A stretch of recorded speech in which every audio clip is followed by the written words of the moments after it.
Good morning, students. Welcome to the last class of probability chapter of grade 10. In this module, we will define elementary events, complementary event, we will define sure event, we will define impossible event, and we will solve some sums. Let us recollect whatever we have learned in the previous class about theoretical probability. When the outcomes are equally likely, theoretical probability can be calculated using the formula number of favorable outcomes divided by total number of possible outcomes. You can visualize the concept through this figure. The rectangle box shows you the all total possible outcomes. There are 8 possible outcomes and our concerned event is event A. Which are favorable outcomes for event A is shown here inside this oval shape. There are 3 outcomes favorable to event A. So, probability of event A is favorable outcomes divided by total possible outcomes. There is division sign here. 3 divided by 8. So what are elementary events? When you toss a coin, getting head or getting tail is an example of elementary event. It has only one outcome of the experiment. An event having only one outcome of the experiment is called an elementary event. Either it is head or either it is tail. There is only one outcome for the experiment. When you are throwing a die, how many total possible outcomes are there? 1, 2, 3, 4, 5 and 6. Total possible outcomes are 6. But getting 1 is the only one outcome of the experiment. When you are throwing the die, getting one number, either 2 or 3, there is only one outcome for an experiment, for a trial. But getting even numbers, you have 3 chances. There are 3 elements in that group. When you get 2, 4 or 6, the 3 favorable chances are there. These are known as compound events.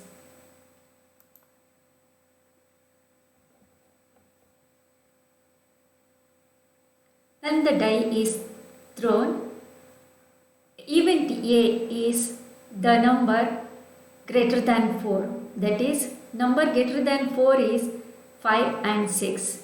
Event A consists of 5 and 6. 2 elements are there in event A. Event A bar has the number which is lesser than or equal to 4. That means when you are getting number 1, 2, 3, 4, these 4 outcomes belongs to event A bar. So, the elements in A and A bar are completely separate. There is no common element in these 2 groups, event A and A bar. Such events are known as complementary events. Event A bar is the complementary event of event A. That means the elements are not there in event A.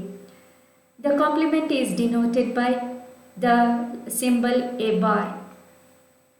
They are mutually entirely exclusive events. The sum of the probabilities of an event and its complement is 1.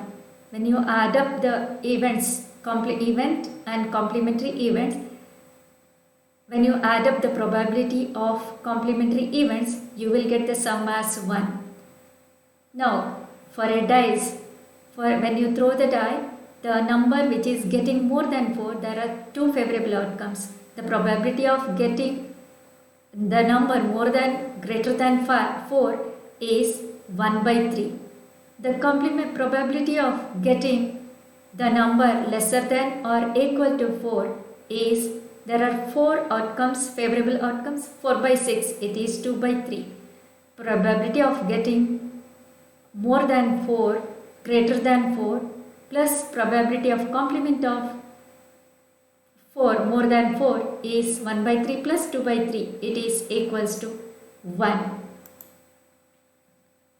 This is the basic rule of complementary events.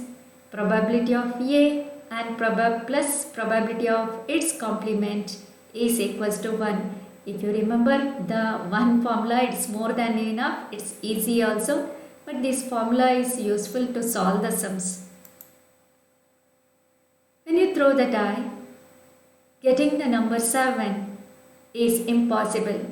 It is impossible event. Probability of that event is 0. When you are tossing a coin, okay, you can get head or tail. You are not particular.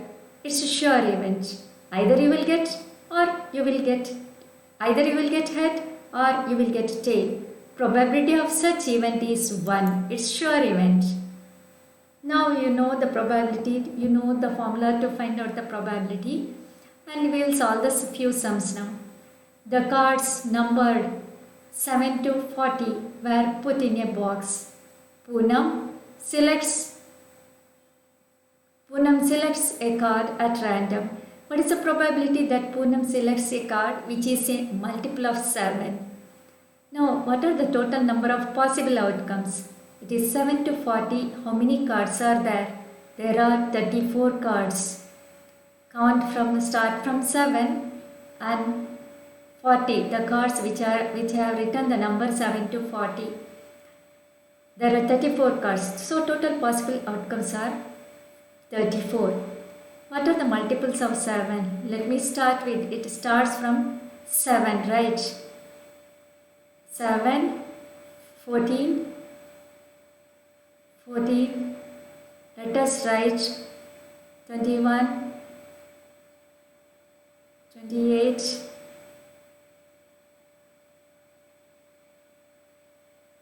35. Now we will get 40.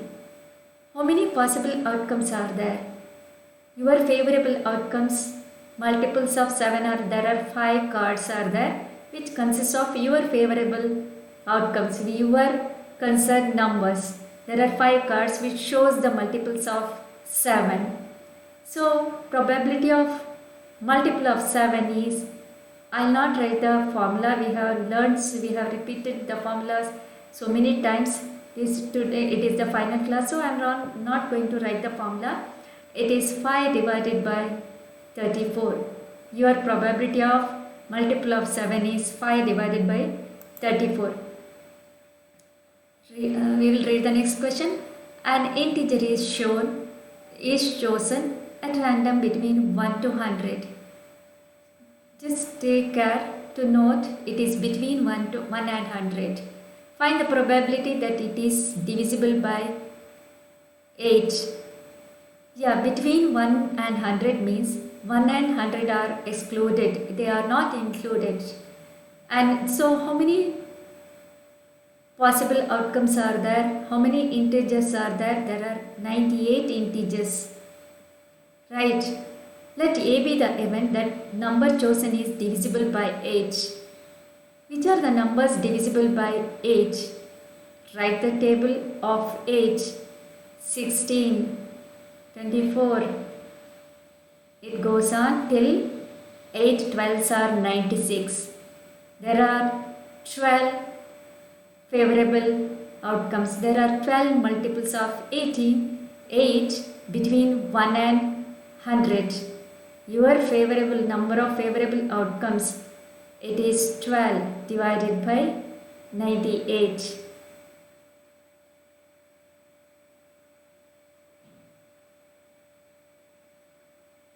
Now you have to reduce.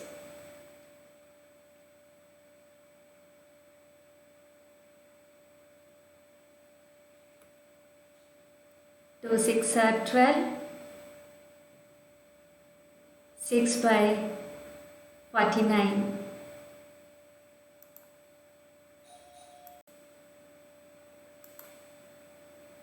We will go to the next sum. An integer is chosen at random, the same question, but the second question. between 1 and 100, find the probability that it is not divisible by 8. Total possible outcomes are 98. 1 and 100 are excluded. Let B be the event that number chosen is not divisible by 8. Your favorable outcomes are 12 numbers are multiples of 8. Now your favorable outcome is the number which is not divisible by 8. There are 12 numbers which are divisible by 8 between 1 and 100. So total number of outcomes is 98. The 12 numbers are multiples of 8. You have to subtract. You will get 86 numbers as not divisible by 8. So probability of event B is 86 divided by 98. It is 43 by 49. We'll move to the next sum. A card is drawn at random from a well-shuffled pack of 52 playing cards. Find the probability of getting a red king. Total number of cards 52. So total possible outcomes are 52. Number of red kings, that is number of favorable outcomes. How many red kings are there? There are 2 red kings are there. One from heart suit and the one from the diamond suit. So therefore probability of red king is 2 by, it's very easy question, 2 by 52. It is 1 by 26. 1 by 26 is your required probability. A card is, sub-question, a card is drawn at random from a well-shuffled pack of 52 playing cards. Find the probability of getting a queen or jack. How many queens are there? Okay, we will find out the total number of possible outcomes. Total number of possible outcomes are 52. Number of queens, there are 4 queens, there are 4 jacks, right?